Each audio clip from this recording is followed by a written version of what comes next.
الحمد لله رب العالمين نحمده ونستعينه ونستغفره ونعوذ بالله من شرور أنفسنا ومن سيئات أعمالنا من يهده الله فلا مضل له ومن يضلله فلا هادي له أشهد أن لا إله إلا الله وحده لا شريك له وأشهد أن سيدنا ونبينا محمدا عبده ورسوله لا نبي بعده اللهم صل وسلم على سيدنا محمد وعلى آله وأصحابه ومن تبعهم بإحسان إلى يوم القيامة أما بعد فيا عباد الله أوصيكم بتقوى الله وطاعته لعلكم ترحمون فقال تعالى في القرآن الكريم أعوذ بالله من الشيطان الرجيم بسم الله الرحمن الرحيم يا أيها الذين آمنوا اتقوا الله حق تقاته ولا تموتن إلا وأنتم مسلمون وقال تعالى بسم الله الرحمن الرحيم يا أيها الذين آمنوا اتقوا الله ولتنظر نفس ما قدمت لغد واتقوا الله Inna Allah khabirum bima ta'malun. Sadaqallahul azim. Hadirin sedang jemaah Jumat yang dimuliakan Allah Subhanahu wa taala. Marilah kita di siang hari ini sama-sama memanjatkan puji dan syukur kita kepada Allah atas segala nikmat karunia yang diberikan Allah Subhanahu wa taala kepada kita tanpa henti-hentinya. Bersyukur dalam makna mempergunakan semua nikmat yang Allah berikan kepada kita. Kita pergunakan untuk sarana beribadah kepada Allah Subhanahu wa taala. Siang hari ini Allah Subhanahu memudahkan kita untuk hadir di masjid ini dalam rangka melaksanakan ubudiyah kita, salat Jumat berjamaah. Semoga ibadah yang kita lakukan diterima dan diberi pahala oleh Allah Subhanahu wa taala. Amin amin ya rabbal alamin. Salawat beriring salam sama-sama kita kirimkan buat junjungan alam Nabi Muhammad sallallahu alaihi wasallam. Allahumma salli ala sayyidina Muhammad wa ala ali sayyidina Muhammad. Hadirin sedang jemaah Jumat yang dimuliakan Allah, teruslah kita meningkatkan iman dan takwa kita kepada Allah dalam artian melaksanakan kewajiban yang Allah perintahkan kepada kita. Kemudian takwa juga menjauhi serta meninggalkan larangan dan pantangan Allah. Apabila dua kerja ini sama-sama kita lakukan, perintahnya kita lakukan, kita laksanakan, larangan Allah kita jauhi dan kita tinggalkan, pasti kita akan diselamatkan oleh Allah di dunia yang sementara dan kita akan diberikan kebahagiaan yang abadan nanti di akhirat. Hadirin sedang jemaah Jumat yang dimuliakan Allah Subhanahu wa taala. Sekarang kita sudah berada di bulan Zulhijjah, di bulan haram. Yang mana di bulan Zulhijjah ini banyak peristiwa penting dan banyak ibadah-ibadah yang besar yang telah dicontohkan daripada baginda Nabi sallallahu alaihi wasallam. Bahkan di bulan Zulhijjah ini telah terjadi peristiwa besar yang dialami oleh bapaknya manusia, yaitu Nabi Ibrahim dan Nabi Ismail alaihissalam. Di bulan Zulhijjah ini Allah Subhanahu wa taala memerintahkan kepada kita yang namanya umat Islam untuk melaksanakan ibadah haji. Ibadah haji adalah ibadah wajib yang termasuk rukun Islam. Sama kedudukannya dengan ibadah solat, ibadah zakat, ibadah puasa, begitu juga ibadah haji, karena dia termasuk dalam rukun Islam. Maka ibadah haji adalah ibadah wajib dalam kategori bagi yang mampu. Allah Subhanahu wa taala telah berfirman di dalam Al-Qur'an, A'udzu billahi minasyaitonir rajim. Walillahi 'alan nasi hajjul baiti man istata'a ilaihi sabila. Wa man kafara fa innallaha ghaniyyun 'anil 'alamin. Mengerjakan ibadah haji bagi manusia itu terhadap Allah adalah kewajiban bagi yang sanggup bagi mereka mengadakan perjalanan. Dan barang siapa yang ingkar, sesungguhnya Allah Subhanahu wa taala Maha Kaya dan Maha Mengetahui. Ibadah haji hadirin yang mulia, kedudukannya dalam Islam adalah ibadah wajib bagi yang mampu. Mampu di sini dalam kategori dia punya harta untuk bisa melaksanakan ibadah haji, dia punya kesehatan untuk bisa melaksanakan ibadah haji, dan dia punya kendaraan untuk bisa datang ke Baitullah untuk melaksanakan ibadah haji, maka wajib dia melaksanakannya. Kalau dia ingkar karena ada sesuatu hal yang dia tidak mau melaksanakan ibadah haji, kalau dia sudah termasuk orang yang mampu tadi, maka dia berdosa di hadapan Allah Subhanahu wa taala. Maka hari ini kita masing-masinglah yang mengetahui kemampuan kita. Sejauh mana uang, harta yang kita miliki, apabila hari ini kita sudah tergolong orang yang mampu untuk melaksanakan ibadah haji, maka wajib bagi kita untuk mengerjakan. Kesehatan kita ada, kendaraan untuk berangkat menuju untuk melaksanakan ibadah haji ada, maka jatuhlah kewajiban kita melaksanakannya. Kemudian hadirin yang mulia, ibadah haji adalah ibadah yang merupakan ibadah besar, merupakan ibadah berkumpulnya dua kekuatan. Yang pertama ibadah fisik dan kedua ibadah harta. Ada ibadah yang hanya khusus fisik, seperti melaksanakan sholat. Ketika kita melaksanakan sholat 5 waktu, maka yang paling dibutuhkan melaksanakan ibadah tersebut adalah fisik kita. Semakin kuat keadaan fisik kita, maka semakin mudahlah kita untuk melaksanakan ibadah sholat 5 waktu. Dan sebaliknya, ada ibadah yang menggunakan fisik dan harta. Maka ibadah haji adalah ibadah besar karena dia butuh kekuatan fisik dan butuh kekuatan daripada harta. Maka hari ini orang yang berangkat haji di tempat kita ini lebih kurang mengeluarkan harta 56 juta atau 57 juta. Mungkin juga dengan keperluan lain dia akan menghabiskan hartanya 60 juta untuk bisa melaksanakan ibadah haji. Belum lagi ibadah haji yang dengan sistem ibadah haji plus ataupun haji furadah yang harganya bisa mencapai 400 juta lebih. Hadirin yang muliakan Allah, apabila hari ini kita sudah mampu, berangkatlah. Walaupun hari ini kita belum bisa berangkat, maka daftarkan diri kita menjadi orang-orang yang tercatat. Nantinya ada porsi kita untuk berangkat ibadah haji.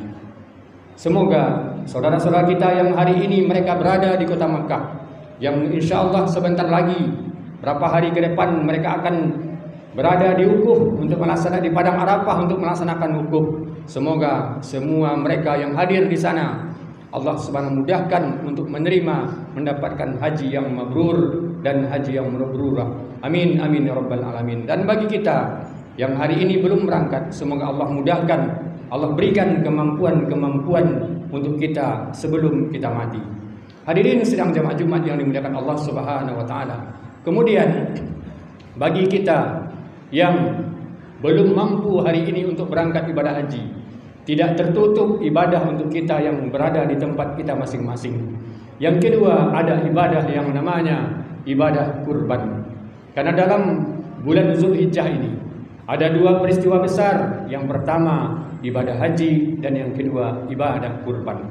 Ibadah kurban telah termaktub di dalam Al-Quran bahwa Allah Subhanahu wa taala telah menceritakan satu peristiwa yang begitu besar yang pernah dialami oleh Nabi Ibrahim alaihissalam beserta anak beliau Nabi Ismail alaihissalam.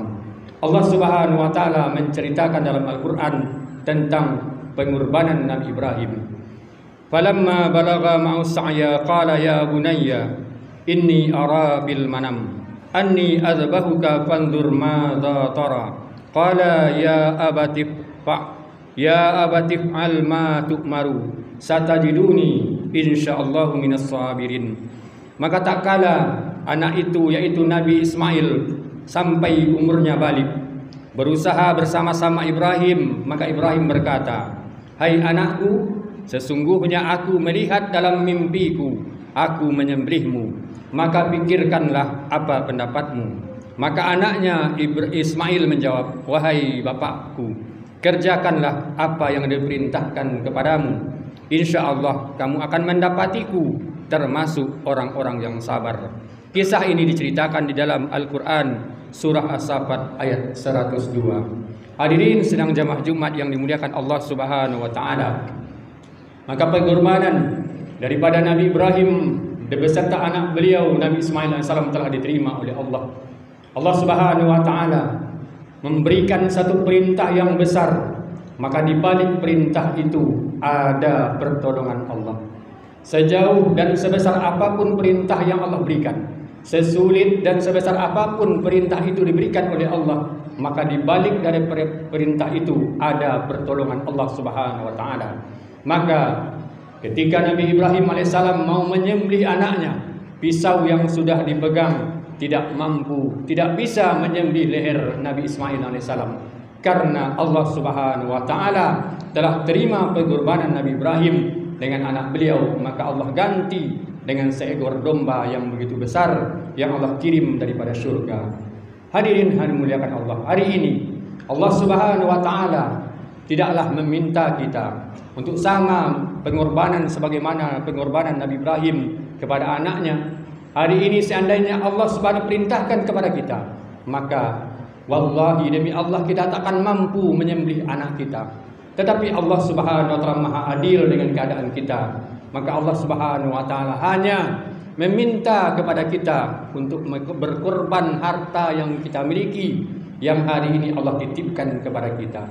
Sadarlah kita bahwa harta yang hari ini kita raih, harta yang hari ini kita miliki, itu bukanlah semata-mata karena usaha kita. Semua harta yang hari ini dititipkan oleh Allah itu adalah kepunyaan Allah. Allah hari ini percaya kepada kita, Allah titipkan harta kepada kita, maka pergunakanlah harta itu sesuai dengan kehendak Allah Subhanahu wa taala. Sehingga Nabi SAW telah menekankan tentang perkara berkurban. Bahkan di dalam fikih disebutkan berkurban memang bukan wajib, tapi disebutkan sunnah muakkad, sunnah yang diutamakan. Nabi SAW bersabda, "Man kana lahu sa'atu wa lam yudahi fala yaqrabanna musallana." Barang siapa yang memiliki kemampuan untuk berkurban tetapi dia tidak mau berkurban, maka janganlah mendekati tempat solat kami, kata beliau. Maka para ulama menjelaskan ini adalah keutamaan penekanan daripada baginda Nabi SAW kepada yang mampu berkurban tapi dia tidak mau berkurban. Hari ini kita masing-masing yang mengetahui keadaan keuangan kita. Kalau kita sudah mampu membeli 1 ekor kambing, kalau kita mampu membeli hewan ternak 1 ekor sapi dengan 7 orang, maka kita sudah jatuh hukum sunnah muakkad kepada kita. Memang dia tidak wajib, tapi kesunnahan yang ditekankan.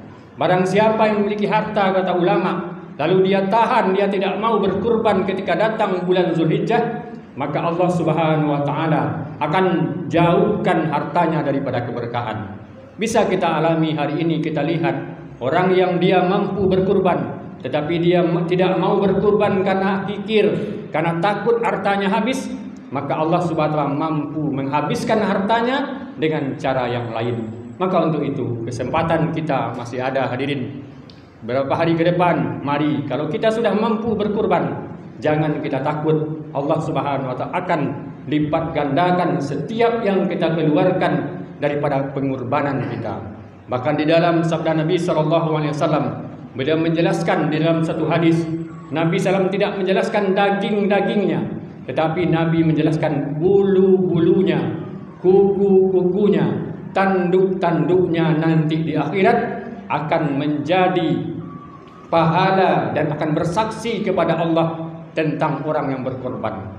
Kenapa Nabi SAW menyebutkan kuku-kukunya, tanduk-tanduknya, bahkan disebutkan bulu-bulunya yang tidak ada manfaatnya bagi kita. Begitulah saking pentingnya berkurban, saking besarnya pahala orang berkurban, apalagi daging yang kita berikan kepada orang yang berhak untuk menerimanya. Mudah-mudahan Allah Subhanahu wa taala memberikan kemudahan dan kemampuan kepada kita. Insyaallah di tahun-tahun yang akan datang, semoga kita yang hadir dipilih oleh Allah untuk berangkat haji dan umroh sebelum kita mati. Dan semoga Allah mudahkan juga kita semua untuk sama-sama berkurban, mengeluarkan sedikit harta kita sebagai bukti ketakwaan kita kepada Allah Subhanahu wa taala. Amin amin ya rabbal alamin. Barakallahu fil Qur'anil azim wa nafa'ani wa iyyakum bima fihi minal ayati wa dzikril hakim wa taqabbala minni wa minkum tilawatahu innahu wal ghafurur rahim.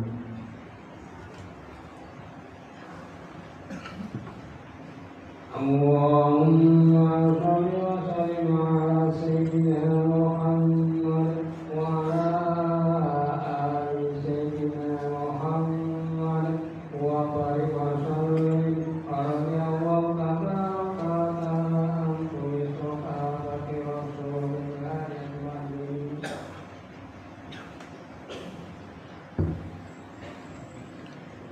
Alhamdulillah rabbil alamin hamdan syakirin hamdan na'imin hamdan yuwafi ni'amahu wa yukafi'u mazidah. Ya Rabbana lakal hamdu kama yanbaghi li jalali wajhikal karim wa 'azimi sultanik. Asyhadu an la ilaha illallah wa asyhadu anna Muhammadan abduhu wa rasuluhu la nabiyya ba'dah. Allahumma salli wa sallim ala sayyidina Muhammad wa ala alihi wa ashabihi wa man tabi'ahum bi ihsanin ila yaumiddin amma ba'du. Fa ya ibadallah usikum bitaqwallah wa ta'atihi la'allakum tuflihun. Faqad qala ta'ala fil Qur'anil Karim, a'udzu billahi minasy syaithanir rajim. Ya ayyuhalladzina amanu taqullaha wal tanzur nafsum ma qaddamat lighad wattaqullaha innallaha khabirum bima ta'malun.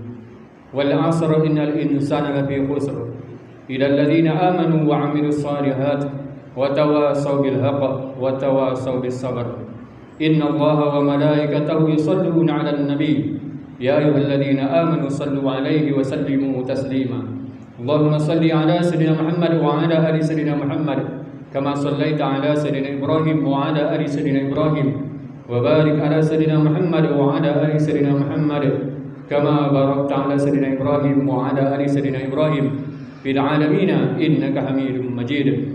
اللهم اغفر للمسلمين والمسلمات والمؤمنين والمؤمنات الأحياء منهم والأموات برحمتك يا أرحم الراحمين. اللهم اغفر لنا ذنوبنا وإسرافنا بأمرنا وثبت أقدامنا وانصرنا على القوم الكافرين. اللهم اغفر لنا ذنوبنا وإسرافنا بأمرنا وثبت أقدامنا وانصرنا على القوم الكافرين. ربنا ظلمنا أنفسنا وإن لم تغفر لنا وترحمنا لنكونن من الخاسرين. لا إله إلا أنت سبحانك إنا كنا من الظالمين. اللهم إنا نسألك الهدى والتقى والعفاف والغنى والاستقامة. اللهم إنا نسألك إيمانا كاملا ويقينا صادقا وعلما نافعا وعملا متقبلا ورزقا حلالا طيبا. اللهم ربنا هب لنا من أزواجنا وذرياتنا قرة أعين واجعلنا للمتقين إماما.